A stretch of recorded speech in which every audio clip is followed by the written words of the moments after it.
Many of the folks on the U.S. left, they've tended to look benignly at 1776. In fact, my book that has been criticized most sharply is precisely the counter-revolution of 1776, although every cloud has a silver lining. That's the book that's probably sold best because many people want to find out what the controversy is about.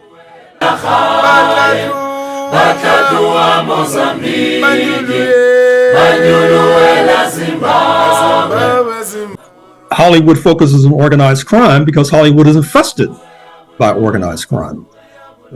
Just as in the music industry, you've had this phenomenon known as gangster rap, which has led to this allied phenomena.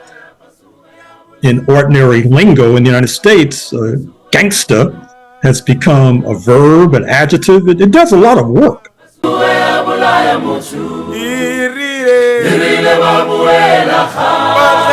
Shirley Graham Du Bois stays on in Ghana, becomes the director of television in Ghana.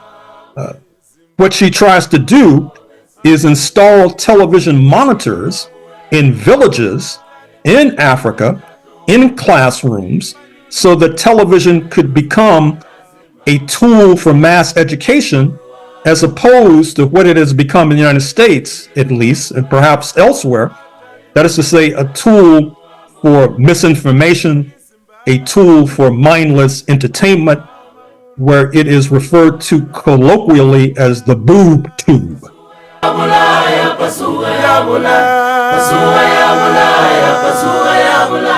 Now, perhaps some of you are wondering, okay, Professor Horne, we hear what you're saying, but here you are, you're sitting in Texas telling us all this. Why are you allowed to do this? Well, that's a good question. And I'm not sure if I will be allowed to do this for much longer. But fortunately, I'm able to do so now. And so I will do so until the last breath escapes from my body.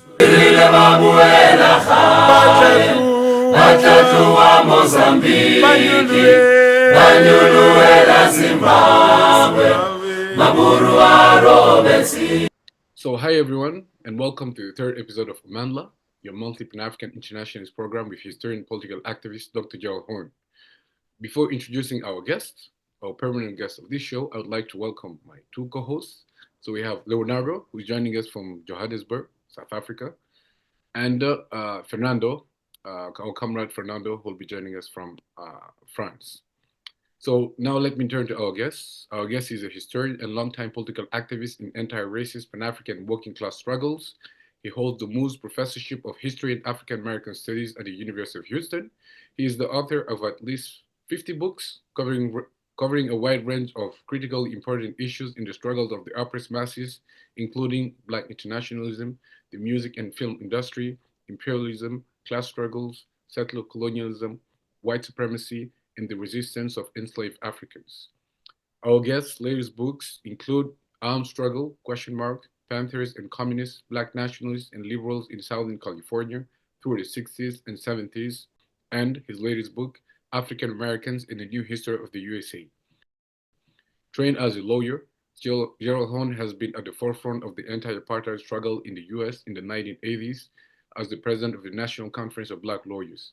Gerald Horne is also the co-producer and host of Freedom Now, a weekly Pan-African internationalist and anti-imperialist program, which airs on KPFK 90.7 FM on Saturdays at 8 a.m. Pacific and can be found at kpfk.org or on the YouTube channel of the Activist News Network.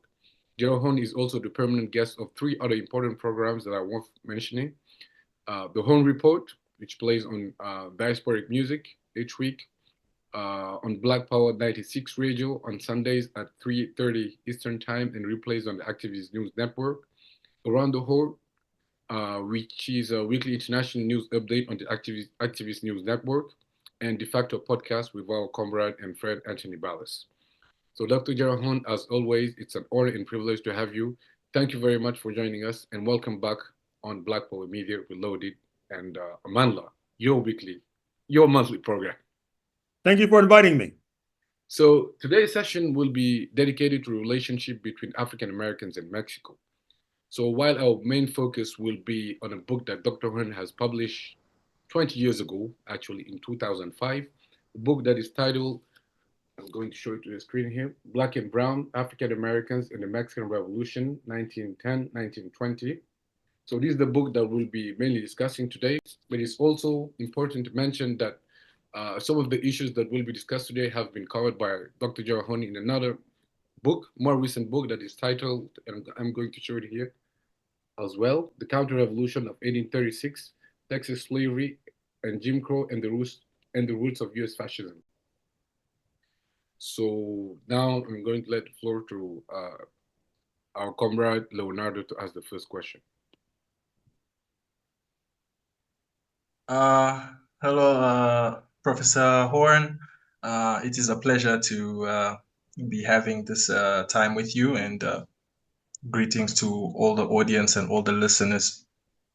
So on the first question, the roots of pro-Mexico sentiments among African Americans, Dr. Horne, we wanted to start the discussion with the question on the roots of what you call pro-Mexico sentiments among African Americans. In Black and Brown, you wrote, and I quote, U.S. slaveholders recognized early on that abolitionism in Mexico was the open back door facilitating the massive flight of capital in the form of enslaved Africans. Mm-hmm. As early as 1833, the authorities of New Orleans contacted the Mexican government about their effort to recover their property, which had escaped and found refuge south of the border. Confederate Texans found it hard to forget that enslaved Africans in that state escaped and fought with Mexico against them and their predecessors during the War of the 1830s. A century later, the famed Negro journalist J.A. Rogers, in writing of Vicente Guerrero, Liberator of Mexico, acknowledged, it would be interesting to know, however, just how large a part the decree of emancipation by this Negro president played in the presence of Texas in the American Union today. For the revolt of Texas from the Mexican Republic was clearly inspired by the fact that the temper of the Mexican masses was against slavery.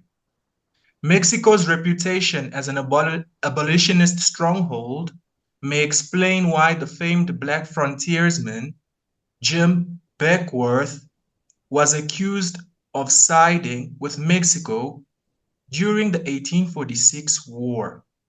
So, Professor Horne, we want to know, why was it so important for African Americans to forge alliances abroad, and which role did Mexico play in that regard?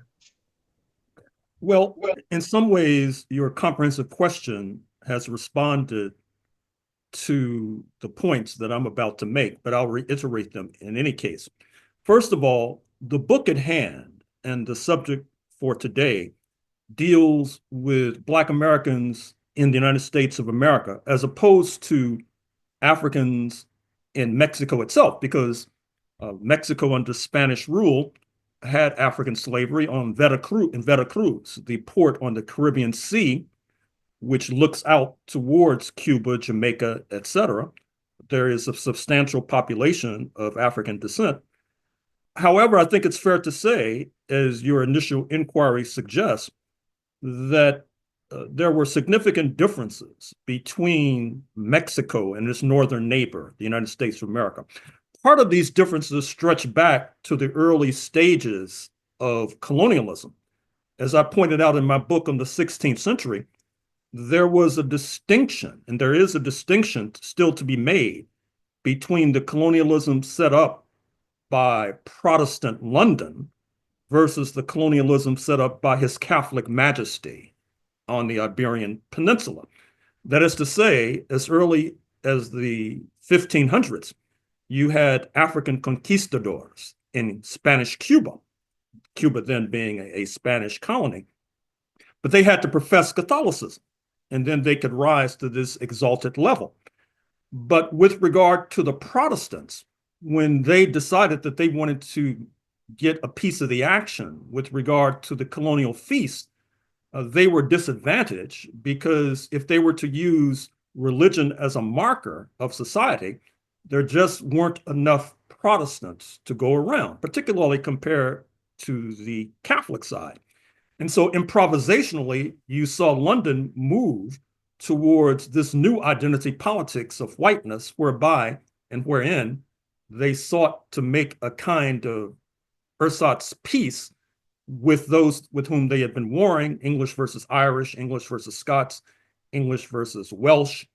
Magically, as they cross the Atlantic, they adopt a new identity of whiteness, which is more elastic than religion as a marker of society, because they're able to incorporate many from the pan-European world, including those with whom they had been warring. That is to say, British versus German, German versus Pole, Pole versus Russian, Serb versus Croat, Protestant French versus Catholic French.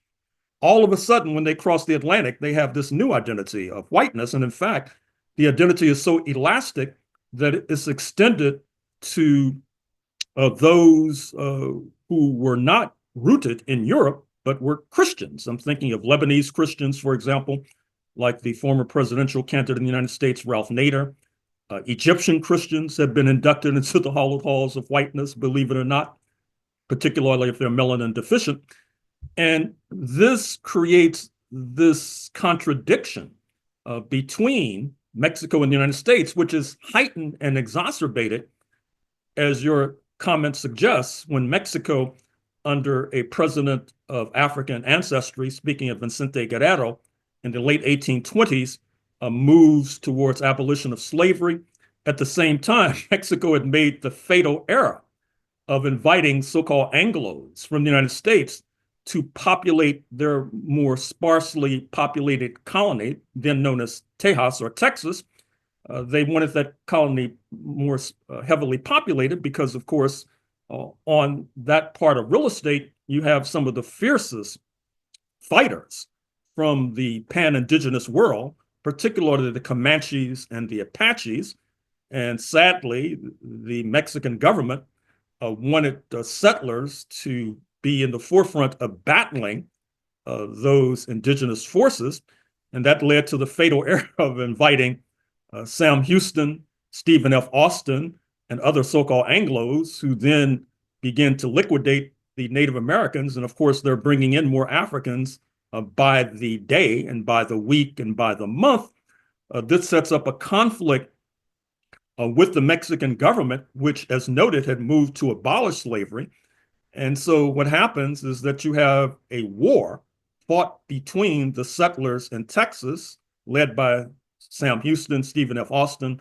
They prevailed, and of course, ostentatiously then began to name major cities after themselves, just as the city from where I'm now speaking, Houston, Texas, Austin, Texas being the capital.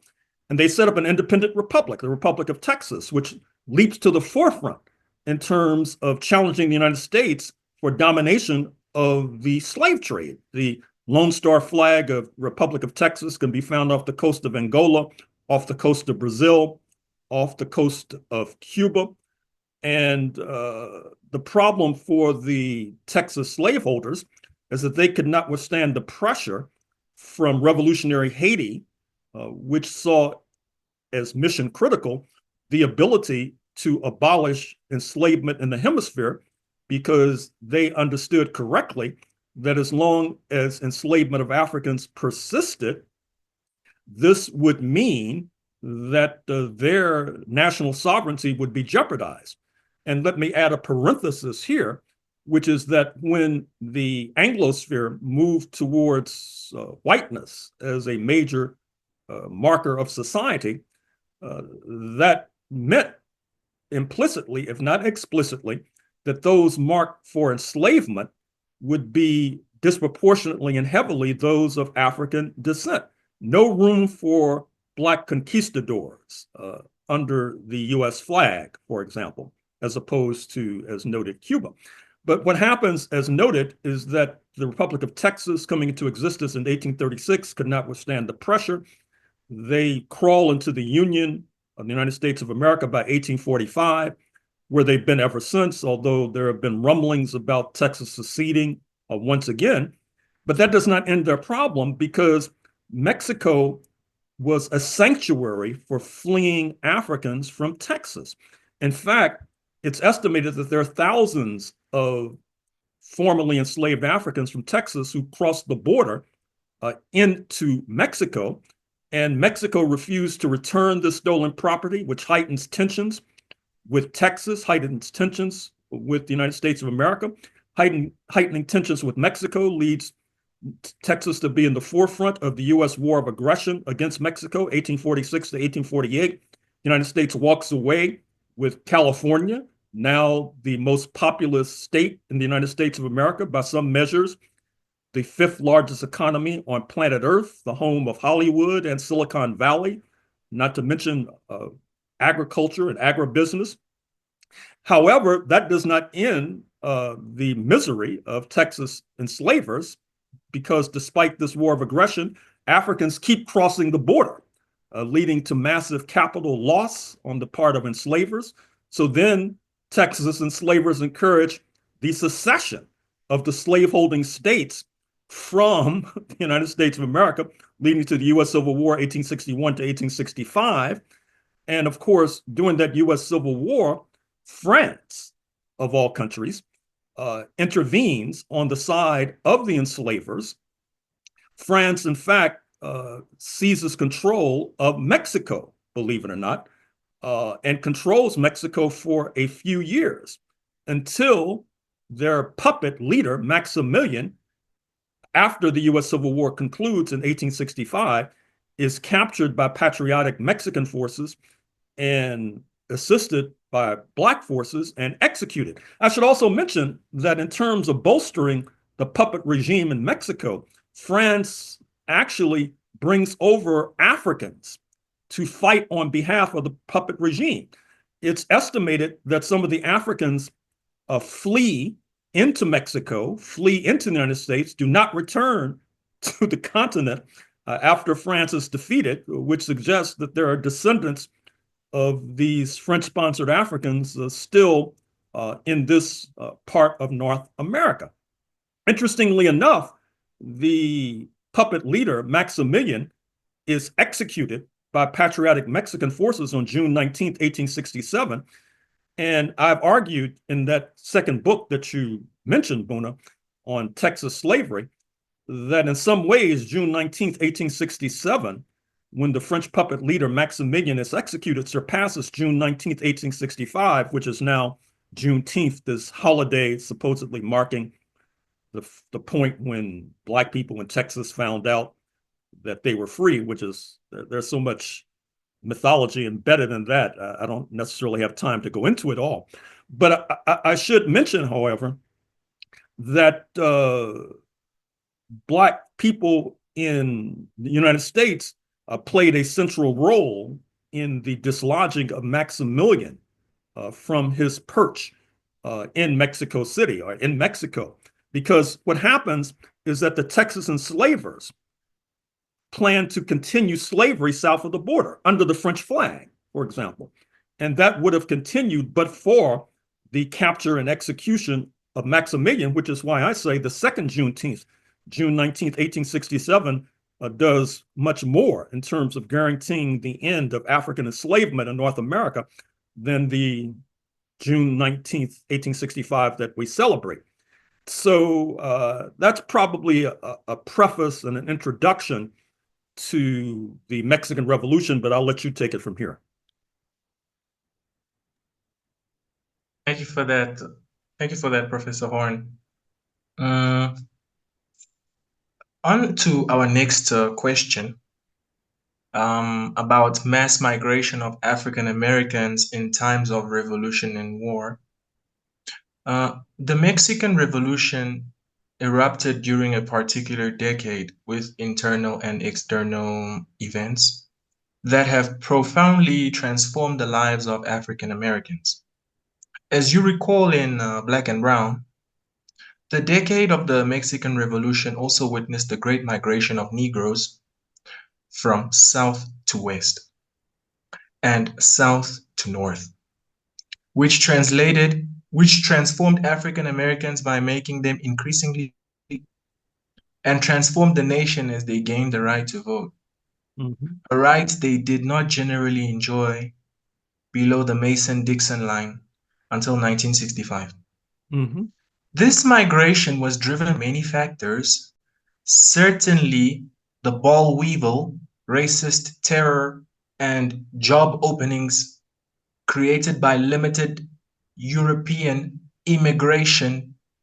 The war were among them. But another factor seldom acknowledged was the mass flight of Negroes to end conscription for military duty along the border or in Europe. In your opinion, why was the mass flight of African Americans that we have just made reference to overlooked in the historiography?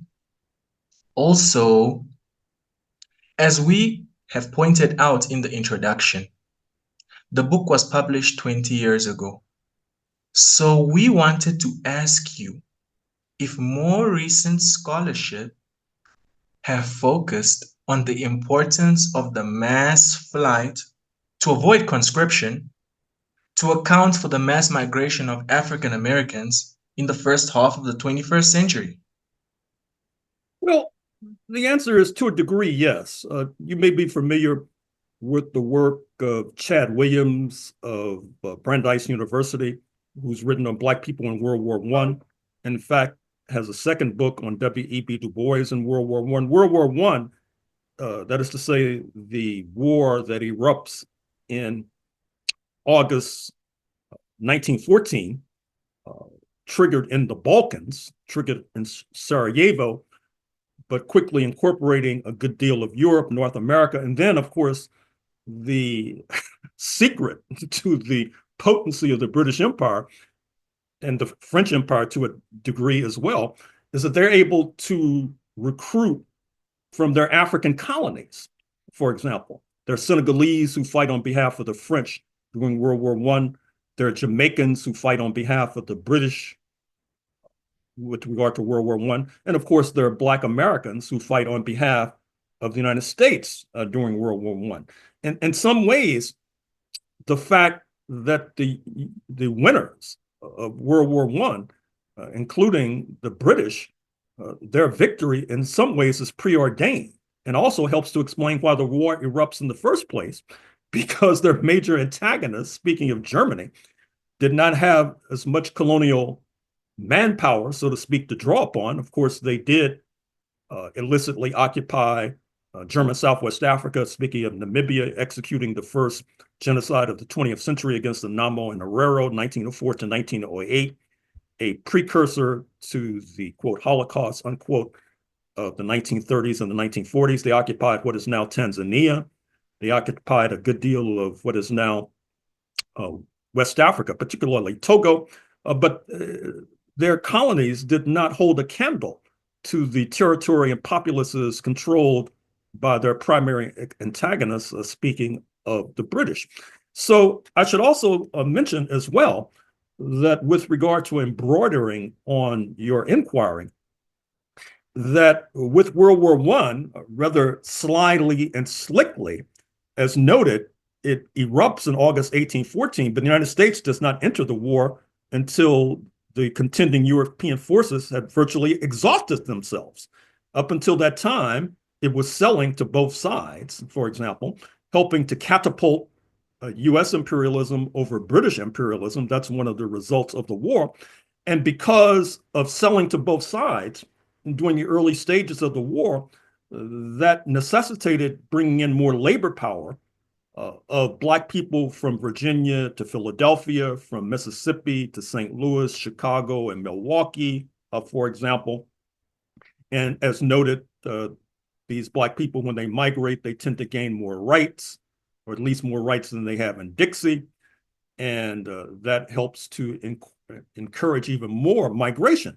But in any case, I should mention that Black people, even post-slavery, had been crossing the border into Mexico to bolster that particular regime. Because as noted, anti-non-Catholic sentiment was a major marker of society as a legacy of Spanish colonialism in Mexico, more so than anti-Blackness, as noted, which was the major marker of society north of the border, and still remains so. And so you saw that the father of the late, great Harlem writer, Langston Hughes, who of course spent considerable time in France and in North Africa, et cetera. His father migrated to Mexico. There has been an entire book written on a Black American born in Texas by the name of William Ellis, who migrates to Mexico, adopts a so-called Spanish sounding name, becomes a major entrepreneur south of the border, and then moves to Ethiopia, of all places, where he establishes his businesses during this time of World War I, for example. I should also mention that at the recent Pan-African Film Festival, concluded in Los Angeles in February 2025, I saw a documentary entitled Afro-Mex Patriots. It's a documentary about the continuing stream of Black Americans migrating south of the border into Mexico, not only to Veracruz on the Caribbean Sea, which has been a bastion of Black American migration stretching back decades, if not centuries, but increasingly to Mexico City and of course alongst the border. For example, El Paso, Texas is right across the border from Ciudad Juarez or Juarez, Mexico. And then of course, going out west to San Diego, California is right across the border from Tijuana, which not only has been attracting Black American migrants, but of late Haitian migrants as well. So this migration and these migratory patterns, if I may be allowed to leap forward to today, I think will have continuing significance, particularly as the trade war between the United States and Mexico heats up, particularly considering the fact that Mr. Trump, during his first term, was advised to militarily attack Mexico, supposedly attacking the so-called drug cartels. And that harebrained scheme has been reinvigorated in 2025. And therefore, it will lead, it seems to me, to Mexico tightening its relations with China, with Japan, with Russia, and of course with Cuba, with which Mexico has enjoyed a close relation stretching back to the days of Spanish colonialism.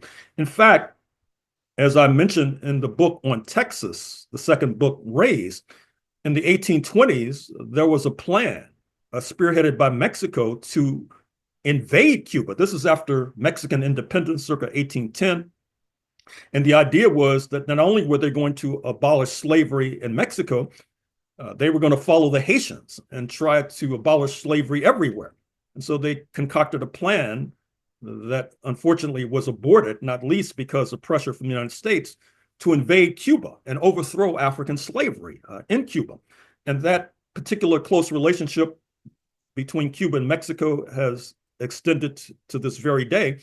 You may recall the predecessor of the current president of Mexico, speaking of Claudia Sheinbaum, her predecessor, AMLO, Lopez Obrador, he was notorious for not wanting or not liking to take foreign visits. In fact, he sold the presidential plane. But one foreign visit that he did make was to Cuba. And one of the reasons why Cuba has been able to keep its head above water is not only because of assistance from Vietnam and China and Russia, it's from assistance from Mexico, which is not far distant from Cuba, and whose importance to the survival of the Cuban Revolution in the long run might be the most strategic support of all.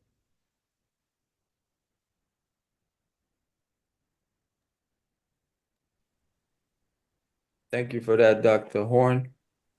For this next question, we'd like to ask you about Jack Johnson and Henry Flipper in regards to U.S. imperialism. So in Black and Brown, you dedicated a whole chapter to two African Americans who had a totally different approach to dealing with U.S. domestic apartheid and imperialism. On the one hand, there was Jack Johnson, a famed boxer who was extremely popular among African Americans who sided with Mexican revolutionaries. And on the other, Henry Flipper, the first African American to graduate from West Point U.S. Military Academy, and who was not only involved in spying on the Mexican revolutionaries, but also in the dispossession of the land of Mexican Americans in the Southwest. In Black and Brown, you write, and I quote, "It was inevitable that other being deprived of citizenship rights, maltreated, lynched, and burned at the stake, some Negroes might conclude that they would be better served by allying themselves with foreign powers, even revolutionary powers like Mexico, who were at odds with Washington. That Jack Johnson, one of the most celebrated and affluent Negroes of his time, would so badly and audaciously articulate Negro militants was indicative of the dilemma faced by Washington. For it was comfortably well-off Johnson thought this way, what of those less fortunate? Jack Johnson's bold alliance with Mexican revolutionaries was a precursor to Paul Robeson's alliance with the Soviet Union, the Nation of Islam's ties to Japan, and Martin Luther King's inspiration from India. Henry Flipper, on the other hand, was firmly in the tradition of the Negro who stays true to the United States, no matter the provocation or the insult. What lessons should we, as Africans, learn from the choices made by Jack Johnson and Henry Flipper with regards to U.S. imperialism? Well, yes, that's a very important question, needless to say, and let me provide some context, which is that given the horrors and the persecution that Black people have faced in North America, historically, in order to survive, we found it necessary to ally with the real or imagined enemies of the United States of America. In the first instance, that included the Native American nations. I've written at length about the alliance between Black people in the state of Florida and the indigenous, who we refer to as the Creeks and the Seminoles. They fought some of the bloodiest wars against the United States before the war in Vietnam of the 1950s, 1960s, and 1970s, until finally this joint alliance were expelled forcibly from Florida. Many of their descendants wind up south of the border of Mexico, although some still reside in the state of Texas, to where they were expelled. You mentioned the Bolshevik Revolution, which attracted a number of Black American intellectuals and activists, including Paul Robeson, the late great activist, actor, singer, etc., multilingual Black man. And of course, you mentioned something that I've written an entire book about, that is to say, the Black nationalist relationship with Japan, because Japan styled itself as the champion of the, quote, colored races, unquote. And as a result, many Black Americans found that attractive. And interestingly enough, many of them were willing to fight the United States on behalf of Japan. And I have argued in a previous book, actually, this is the Japanese translation right above my right shoulder, Race War, that one of the many reasons why the United States dropped an atomic bomb on Japan, one of the few times that horrific weapon has been used, was because they were so outraged and incensed by Japan seeking to curry favor with Black Americans. And so to this very day, this has been a lurking weapon, leading to what I call the Compromise of 1954, wherein the U.S. ruling class makes an agonizing retreat from U.S. apartheid in return for the moderate, liberal, centrist Black leadership tossing overboard the internationalists, those like Robeson. The problem is today is that bargain has long since expired, and we need international allies now more than ever. But if you don't exercise a muscle, it tends to atrophy, and we have not been exercising the internationalist muscle, unlike the late, great Jack Johnson, who, as you mentioned, was a heavyweight boxer of world renown. He basically flummoxed the core concepts of white supremacy by battering and beating white men in the boxing ring and getting paid handsomely for it. This was taking place at the same time that cinema was taking off. Recall that cinema takes off as an industry and an art form in the late 1890s.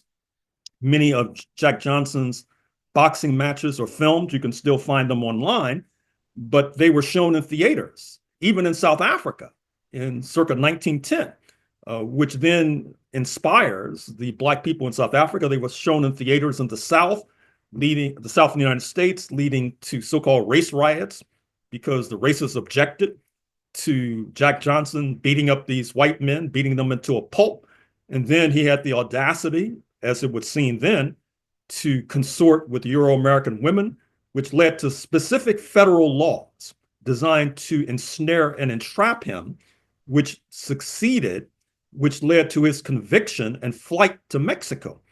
He not only fled to Mexico, he spent time in Barcelona, which he thought was one of his favorite cities. He spent time in pre-revolutionary Russia, pre-1917 Russia.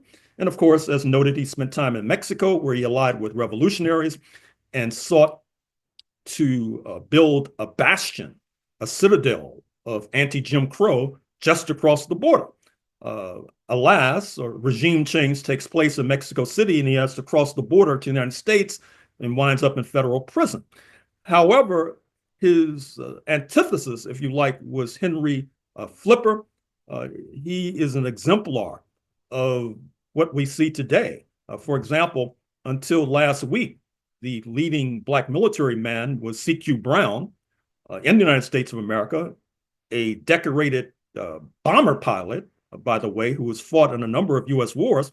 Interestingly enough, there's a contradiction right now because the Trump regime, in pursuit of white supremacy, enhanced white supremacy, has been pursuing this policy of getting rid of what they call diversity, equity, and inclusion, which in many ways means getting rid of any Black person at a high level because it's presumed that they're inferior.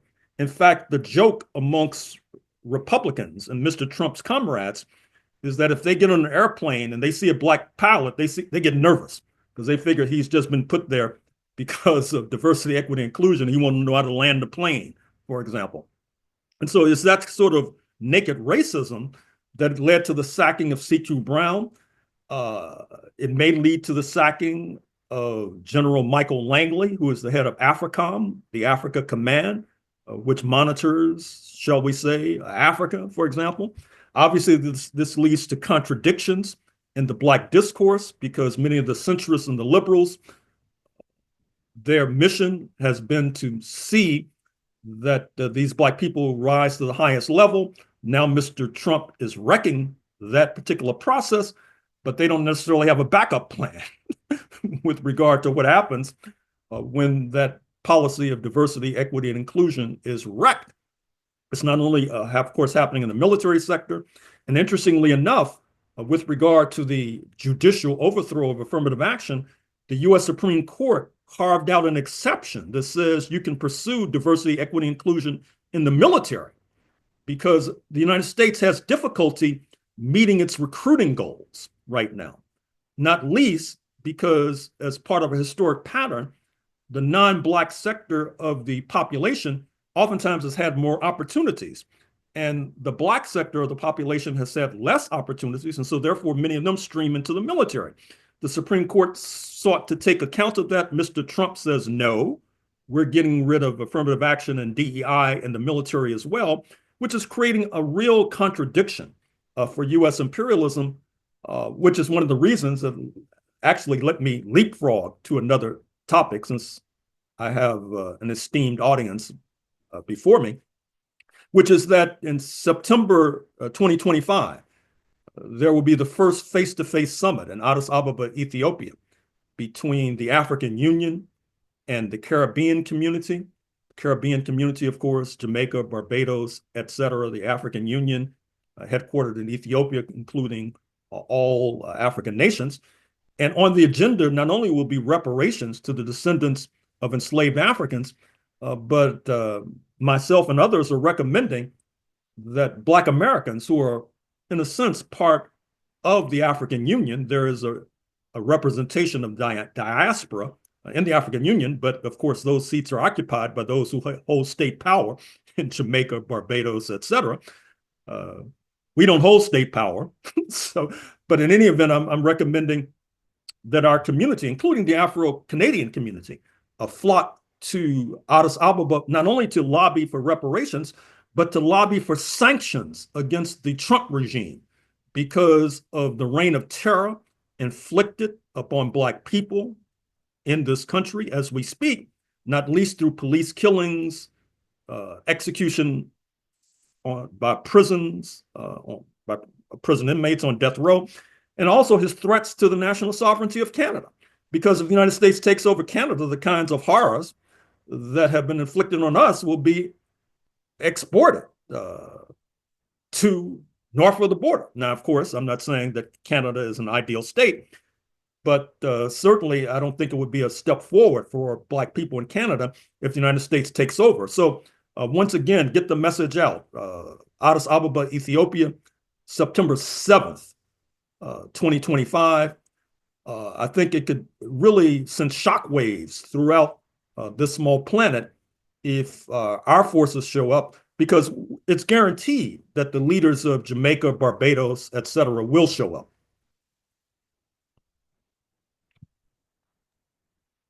Thank you for that, Dr. Horne. Do you know, let me ask you, do you know if Cuba is showing up at that event? I hope so. I hope so. I mean, Cuba has an ambassador in Ethiopia, and I imagine that all of the diplomatic corps will be at the AU headquarters for this face-to-face summit. There was a virtual summit in 2021, by the way. Okay. I appreciate that. Thank you for the information.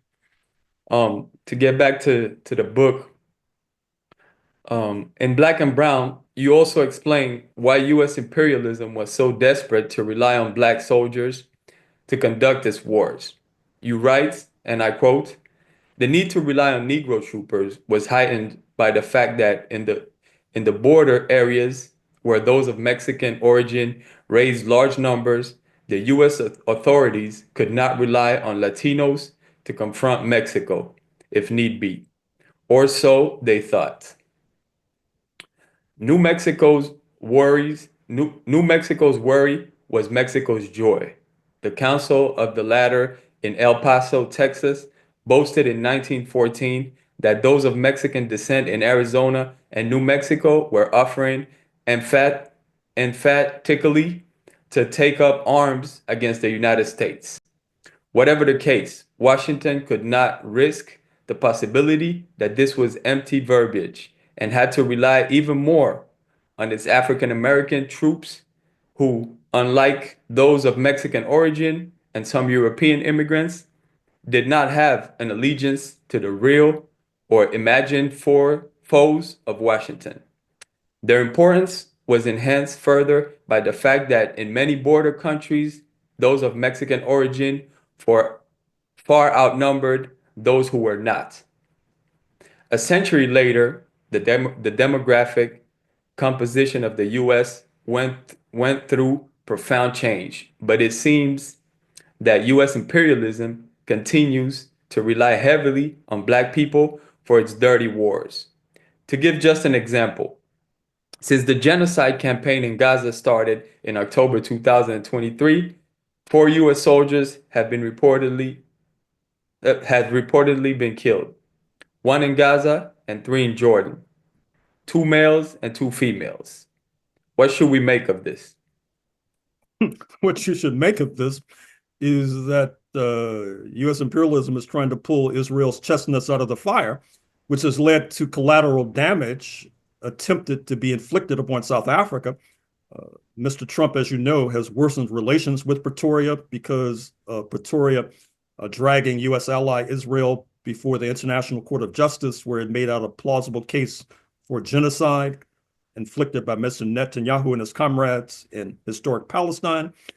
South Africa is a member of good standing of the BRICS, Brazil, Russia, India, China, South Africa, which has co-opted of late Egypt, Ethiopia, the UAE, United Arab Emirates, Iran, Indonesia, Nigeria, for example, a perceived threat to the domination of planet Earth by U.S. imperialism.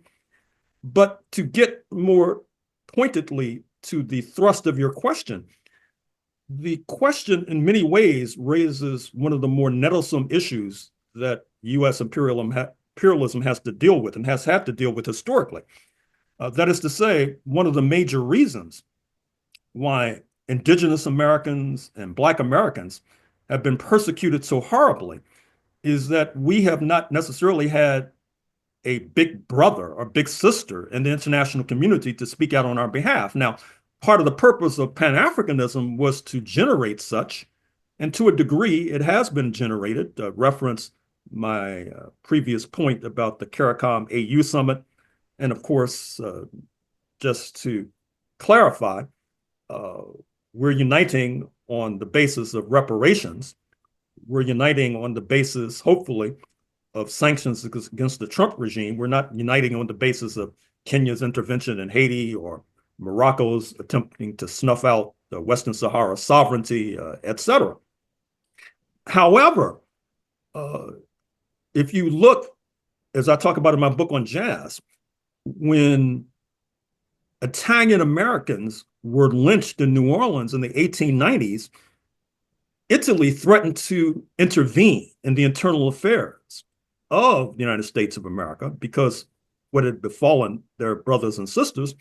In other words, these other groups had other allegiances. They had other countries, some of whom had power to intervene on their behalf.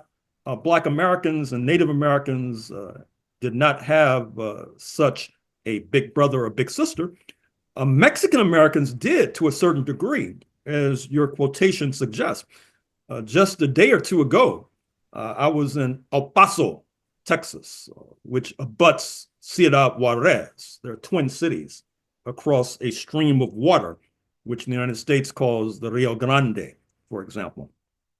And the university that I was speaking at, University of Texas at El Paso, is 85% Mexican Americans, believe it or not. And the city itself has a similar proportion. And of course, part of the landscape and that part of Western Texas is Fort Bliss, which still to this very day houses a complement of Black American soldiers because, as noted, Washington did not feel it could rely credibly upon the assistance of the population of Mexican ancestry. That was particularly the case a century ago during the era of the Mexican Revolution, 1910 to 1920. And once again, because of the fact that Mexican Americans had more options with regard to who they could rely upon, that forces Washington to ease the persecution of Mexican Americans as well, who, as you have suggested, have suffered grievously over the decades since the United States War of Aggression concluding in 1848, where they found themselves living under the US flag as opposed to the Mexican flag.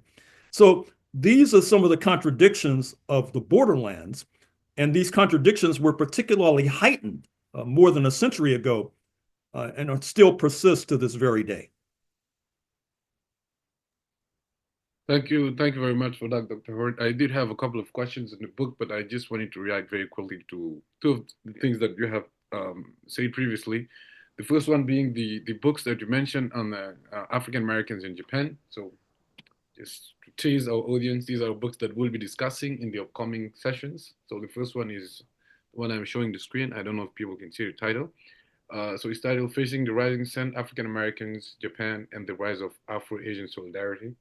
And the second one that people can also see the background of Dr. Horne's home. It's titled Race War, okay? White Supremacy and the Japanese Attack on the British Empire. So these are some of the books that we'll be discussing in the upcoming session. So I hope our audience will stay tuned. And the second comment I wanted to make is about the African Union Summit. I think Fernando and I will pay very careful attention to whoever will be representing the diaspora in France to that summit, because I suspect that President Macron would like to send some of his, Africans that he will be co-opting to attend that session and spy on behalf of French imperialism. Anyways, so Macron is scrambling, as you know. Macron a year or two ago, he tried to get an invitation to the BRICS summit. Yeah, I remember that. He's scrambling. I mean, because Trump has pulled the rug out from under him, and so yeah, I think he's desperate for solutions now. Anyways, I did have a question on the so building on what you just said about the how the U.S. Imperialism in the U.S. Army has been relying so heavily on Black Americans. So I had a question on how this heavy involvement of African Americans in the wars against the Mexican Americans and also Native Americans, how it has affected negatively the relationships between Blacks and Native Americans on one hand and Blacks and Mexicans on the other.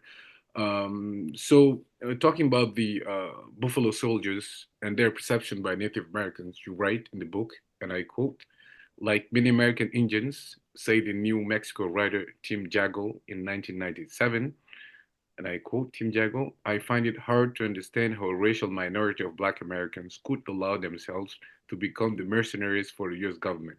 He was referring to the so-called Buffalo Soldiers, the segregated Negro troops who did Washington's bidding in their confrontations with the Native Americans and Mexicans. It is easy, of course, to rationalize their actions. Did they have a choice? It is asked. How could they realistically descend from the national consensus given their own precarious citizenship status? But Native Americans whose ancestors were killed by these men are less forgiving. Say, Jago, I believe African Americans everywhere should look upon this time in their history with extreme caution. Many American Indian men, women, and children were mercilessly slaughtered by these Buffalo Soldiers who were led by white officers. This is not one of the prouder moments for African Americans. End of quote. Of course, to the credit of some, they deserted and joined some of the American Indian tribes they had been hired to annihilate. And maybe they were kinder and gentler than others might have been, though the idea of a quote benevolent unquote oppressor is rejected by most African Americans. End of quote of this paragraph. So I was wondering if you could explain how the Buffalo Soldiers and the role they have played in the dispossession and killing of Native Americans has impacted and continue to impact the relationship between African Americans and other groups that have been victimized, other non-white groups that have been victimized by the white supremacists in the US. Well, thank you for that question. Interestingly enough, you may recall the late great comedian Richard Pryor, who told this joke about the Buffalo Soldiers. He says, don't publicize them because you want the Native Americans to hate us too, for example. And I think that in that joke, you begin to see part of the dilemma. That is to say, that many Black Americans feel uncomfortable talking about this chapter in our history. It's not the most glorious chapter in our history. But if you don't talk about this inglorious chapter, you won't be able to learn the lessons of history, and you'll repeat history ad infinitum. Because, of course, I'm writing a book now on U.S.-China relations. And a signal chapter in that difficult relationship was the U.S. war in Korea, 1950 to 1953, where you not only had Black Americans fighting the North Koreans and their Chinese allies, but you also had under the United Nations flag a number of Ethiopians who were fighting the North Koreans and the Chinese. And of course, as with the Native Americans, as with Mexico, you had Black Americans defecting to the Chinese side for example. That's going to be a major part of this story. In fact, some of their descendants continue to reside in both the Democratic People's Republic of Korea and the People's Republic of China. So the Buffalo Soldiers are both well-known and not talked about enough.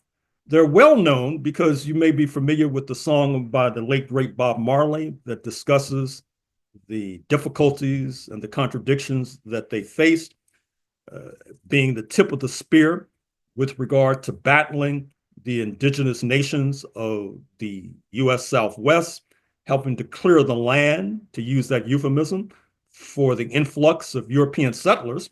And interestingly enough, after they were helping to clear the land, they did not necessarily have the right to own the land. They were clearing the land on behalf of the European settlers. And of course, on that land that was cleared, you often had the construction of significant and major universities that continue to exist to this very day.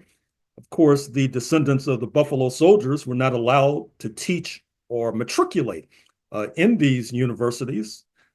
However, once again, it's a two-edged sword, because just as Black Americans defected to the North Korean and Chinese side, 1950 to 1953, in the 19th century, some of them defected to the Native American side, for example. But having said that, the impact of that rather difficult chapter in our history has not been positive, because, as noted, because of the horrendous circumstances we face in North America, we need all the allies we can get. But it's difficult to gain allies if other nations and other nationalities feel that we're in the pocket of Uncle Sam and that we will do the dirty work of Uncle Sam. And so that's the contradiction we still face to this very day. Interestingly enough, the tangerine tyrant, Mr. Trump, is helping to resolve that contradiction by seeking to expel Black Americans from the military, which I would imagine might have the result of alienating, at least I trust, alienating many Black Americans from the United States of America. Thank you for that, Dr. Horne. Since we're running out of time, I just wanted to make sure that do you have time for a couple more questions? Go right ahead. All right, thank you. So I wanted to talk about the Battle of Carissa. I hope my pronunciation is correct. Which actually brings us back to the cover of the book, which I will show for a moment. So if people can see, it's actually the cover. We can see African American soldiers who have been captured in Mexico. Okay. So this was during the Battle of Carissa in Mexico, which was a so-called punitive expedition that resulted in debacle. So in the book, you write in black and brown, and I quote, Carissa had left a deep imprint on the national consciousness on both sides of the border. Negroes thought the engagement would bolster their effort to obtain full citizenship rights, but were severely disillusioned and angered when this did not ensue. In the near term, however, many Negroes were proud of the soldiers' exploits in Mexico, the withering defeat notwithstanding.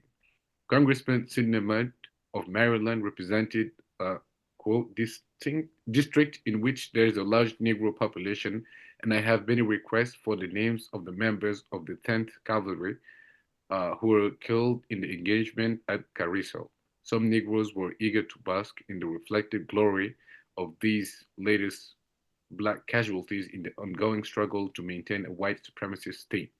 Of course, there were other Negroes who were not so inclined. End of quote. So my question is, how significant was this debacle in Carrizo for African Americans in general, and for African Americans in the Army, U.S. Army in particular, and what lessons should we as Africans learn from it?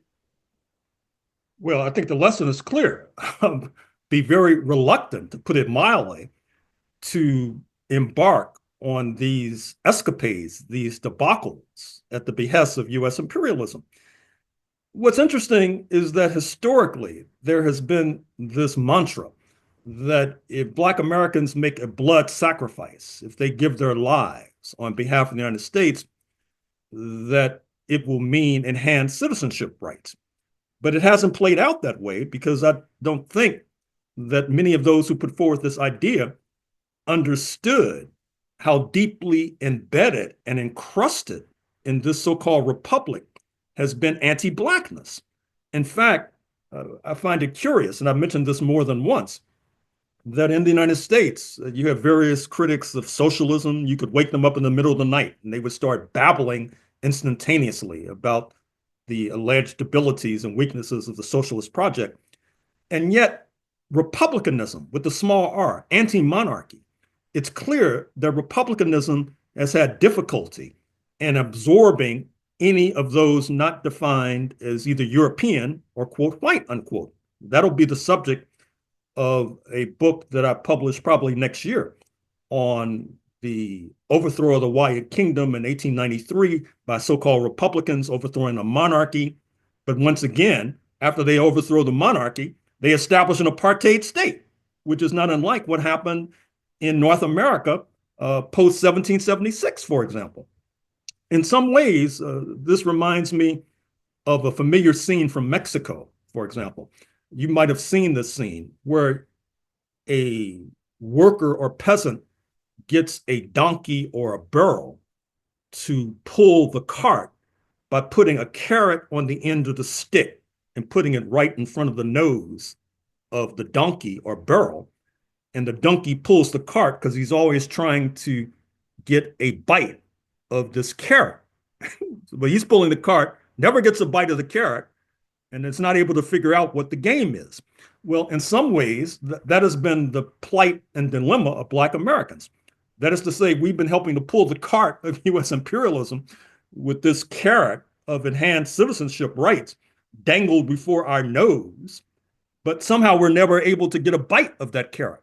And that particular hustle, that game, extends to this very day. And to reflect upon your previous question, obviously, if you scrutinize that chapter in this book entitled Negroes Invade Mexico, I think the title itself says it all.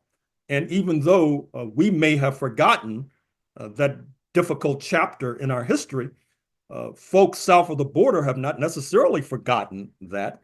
And obviously it complicates, although it does not negate altogether, our ability to win friends, camaraderie, and allies south of the border.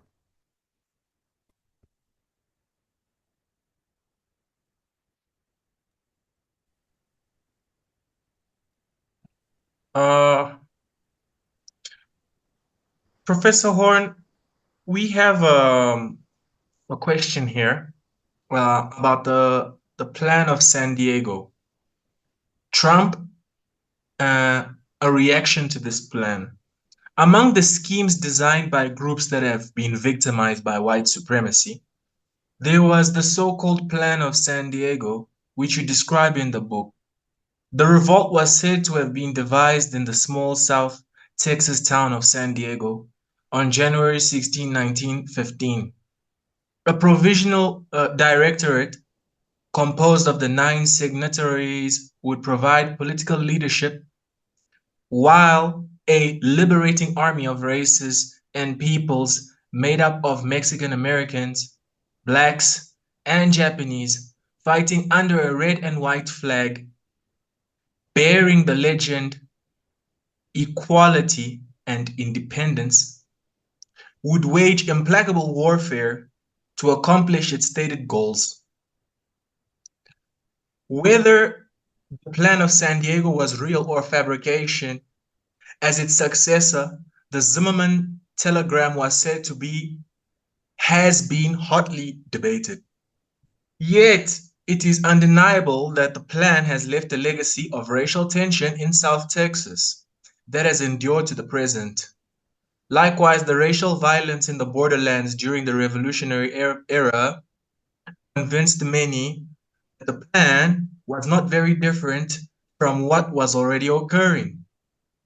Equally significant, both the plan and the telegram were said to involve Germany and Japan. Both nations had agents in the United States engaged in espionage during this era. To what extent is white America still haunted by the plan of San Diego? Well, I think they're implicitly haunted because I think undergirding the kinds of ordinary, normalized persecution that Black Americans face in this country, that is to say, when you go in a store, you're followed around in the store, for example, because they think you're up to no good.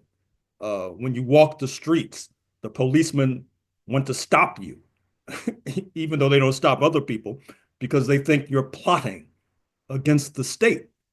And examples like the plan of San Diego help to undergird and underpin that kind of normalized hysteria that some of us still face in 2025.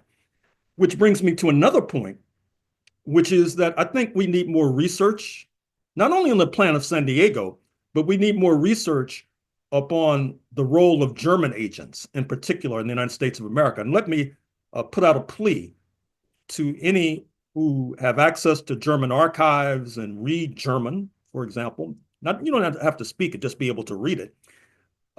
Perhaps we should talk about collaborating upon research concerning the plan of San Diego or on German agents in US cities. Of course, in the Spanish-speaking world, in the Iberian world, the records of the Ministry of Foreign Affairs are segregated, for example. They're not in the national archives. And so I'm not sure in Germany if that's the case, but I assume the archives will be in Berlin, for example.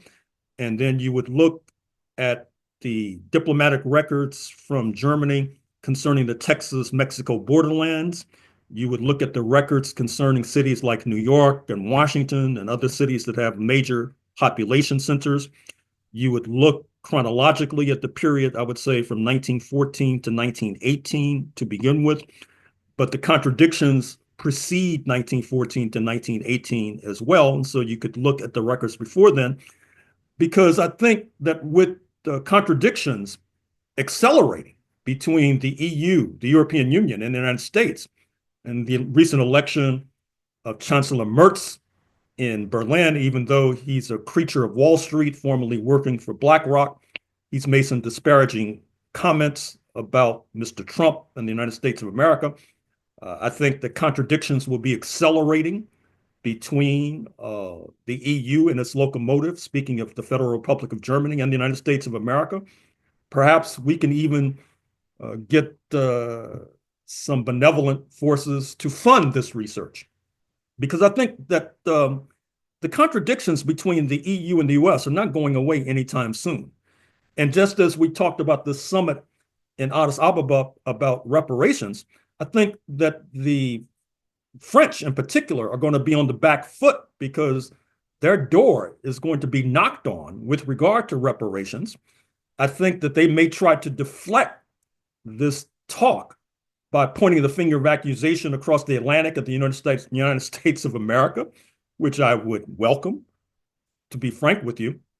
So there are all sorts of opportunities opening up for our struggle, and it would be useful if we had more historical resonance with regard to this, because it might put ideas into the heads of folks in Germany, and we could play on the contradictions between Berlin and Washington, because playing on contradictions is what we've done historically. I mean, if you look at the work on the Haitian Revolution, including my work, you'll find that one of the reasons why the Black enslaved class was able to prevail was they were playing the contradictions between Britain and France, between Spain and France, between Spain and Britain, etc., maneuvering between and amongst them. And I don't think we should be so pure, particularly given our powerless state, to set aside playing on contradictions between and amongst the imperialists, because that has been our mainstay historically. All right. Thank you, Dr. Horne. If you have time, we'd like to ask you one final question. In the conclusion of Black and Brown, you write, Confederate aside, Mexico remains a symbol for Black refuge and liberation, a symbol that required little explanation in the 1999 film by the popular comedian Martin Lawrence. In Blue Streak, this African American escapes with a fortune to the border. As the film ends, the U.S. authorities are hot on his trail, almost literally breathing down his neck, while the laughing Lawrence steps across the border into the liberated territory of Baja California in a reversal of the journey of Jack Johnson 8 decades earlier, and skips gaily towards a happy ending. In your opinion, how valid and relevant is this assessment you made 20 years ago in the era of Trump and Elon Muscolini? Well, I think it's very valid, particularly given the contradictions between Mexico and the United States right now, with the United States threatening to bomb Mexico, imposing tariffs on Mexico. Mexico is well aware of its history, not only the history that we have talked about in the past hour or so and the history detailed in this book, but also recall the 1968 Olympics in Mexico, where you saw this marvelous protest by Black American athletes led by Tommy Smith and John Carlos. That was against the backdrop of massive protests in Mexico City against the U.S. war in Vietnam. Mexico, during that U.S. war with Vietnam, also became a refuge for those who did not want to fight on behalf of U.S. imperialism, flocking to Mexico. And so I think that scene from that Hollywood film continues to resonate because all of us will not necessarily be forced to stand our ground in the United States of America. Some of us will have the opportunity, as our ancestors did historically, to flee south of the border to a kind of freedom. Thank you very much, Dr. Horne, once again for joining us on Black Power Media Reloaded, and also for this session on African Americans and Mexico. So again, the title of the book is Black and Brown, African Americans and the Mexican Revolution, 1910-1920, book that was published in 20 years ago. The session with a tribute to someone that Dr. Horne actually pays a tribute to in the book, someone who inspired actually the book, as Dr. Horne writes in the introduction, the very first pages of the book. And this is going to be the last quote from the book. So Dr. Horne writes that in a real sense, the inspiration for this book was sparked during my childhood. My older sister, Mary Horne Young, with whom I collaborated on a number of books, was also a linguist of no small note. Having resided in Germany, Turkey, Colombia, and South Korea, she knew the predominant languages of these nations, as well as a number of Native American languages. Her knowledge of Spanish in particular inspired me to study this beautiful language. Unfortunately, she passed away recently. This book is dedicated to her. We also wanted to dedicate this session to Dr. Horne, elder sister, so Mary Horne Young. And yeah, we are looking forward to having Dr. Horne in the upcoming sessions of Amandla, your monthly Pan-African Internationalist program. So next month, I guess we'll probably cover this book that was mentioned in the introduction, also in the questions, The End of Empires, African Americans in India, and then we might do Japan.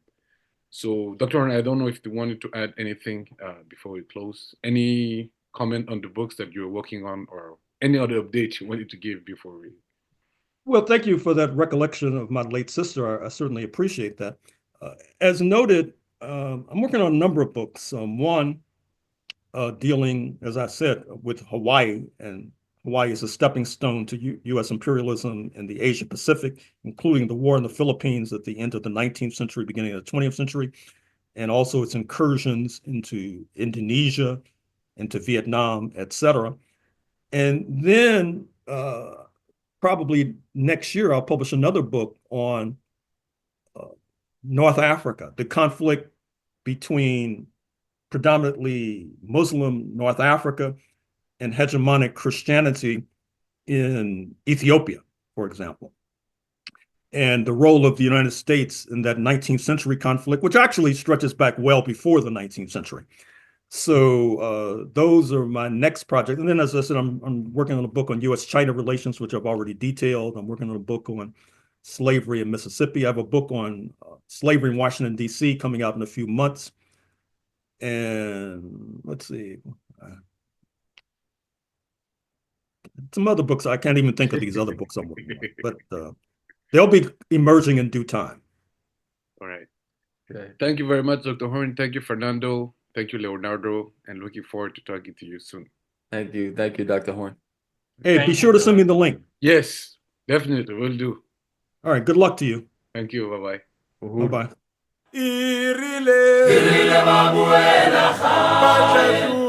Many of the folks on the U.S. left, they've tended to look benignly at 1776. In fact, my book that has been criticized most sharply is precisely the counter-revolution of 1776.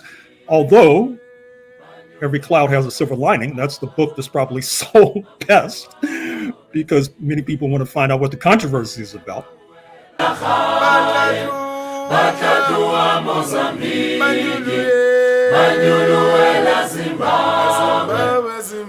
Hollywood focuses on organized crime because Hollywood is infested by organized crime. Just as in the music industry, you've had this phenomenon known as gangster rap, which has led to this allied phenomena. In ordinary lingo in the United States, gangsta has become a verb, an adjective. It does a lot of work.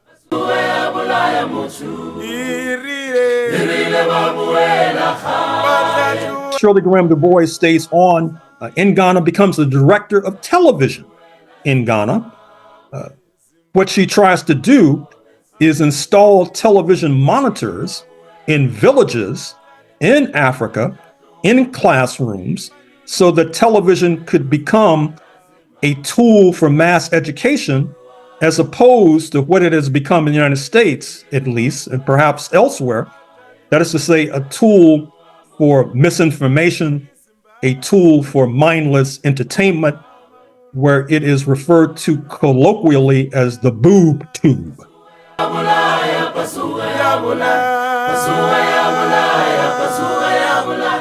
Now, perhaps some of you are wondering, okay, Professor Horne, we hear what you're saying, but here you are, you're sitting in Texas telling us all this. Why are you allowed to do this? Well, that's a good question. And I'm not sure if I will be allowed to do this for much longer. But fortunately, I'm able to do so now. And so I will do so until the last breath escapes from my body.